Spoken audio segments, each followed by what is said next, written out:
Hi welcome to ET. Tollywood power star Pawan Kalyan lead రోల్లో నటించిన Harihara Veeramallu movie రీసెంట్గా ప్రేక్షకుల ముందుకు వచ్చిన విషయం తెలిసిందే.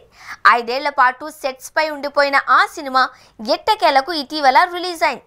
పీరియాడిక్ యాక్షన్ మూవీగా రూపొందిన చిత్రం ఇప్పుడు థియేటర్స్ లో సందడి చేస్తోంది. కృష్ణ జాగర్లమూడి, ఏఎం జ్యోతికృష్ణ దర్శకత్వం వహించిన ఆ సినిమాలో నిధి అగర్వాల్ హీరోయిన్ గా నటించారు. బాలీవుడ్ స్టార్ నటుడు బాబీ డియోల్ కీలక పాత్ర పోషించారు. Oscar winning music director MM Keeravani సంగీతం అందించారు.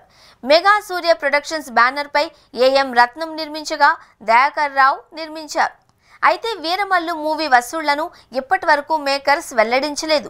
23వ తేదీ ప్రీమియర్స్ పడగా 24వ తేదీన సినిమా గ్రాండ్గా విడుదలైంది. కానీ ఇప్పటి వరకు ఒక్క కలెక్షన్ పోస్టర్ కూడా రిలీజ్ చేయలేదు. సాధారణంగా ఏ మూవీ అయినా మేకర్స్ వసూళ్లను అనౌన్స్ చేస్తూ ఉన్నా వీరమల్లు వాళ్ళు మాత్రం సైలెంట్గా ఉన్నారు. దీనిపై ఇప్పుడు డైరెక్టర్ జ్యోతికృష్ణ రెస్పాండ్ అయ్యారు. తాము నిజాయితీగా కలెక్షన్స్ గురించి అనౌన్స్ చేసినా అది తప్పో ఒప్పో అని చాలా మంది డిస్కస్ చేస్తూ ఉంటారు అని అన్నారు. అంతేకాదు కామెంట్స్ కూడా చేస్తుంటారు అని తెలిపారు. ముఖ్యంగా సినిమా కలెక్షన్స్ గురించి ఎప్పుడు బయట టాక్ వస్తూనే ఉంటుంది అన్నారు. వార్తలు కూడా వస్తూనే ఉంటాయని, అందుకే ఒకప్పటి ఫార్ములాను ఫాలో అవుతున్నాము అని జ్యోతికృష్ణ వెల్లడించారు. సక్సెస్ఫుల్గా మూవీ ప్రదర్శితం అవుతుంది అని చెబుతున్నట్లు తెలిపారు.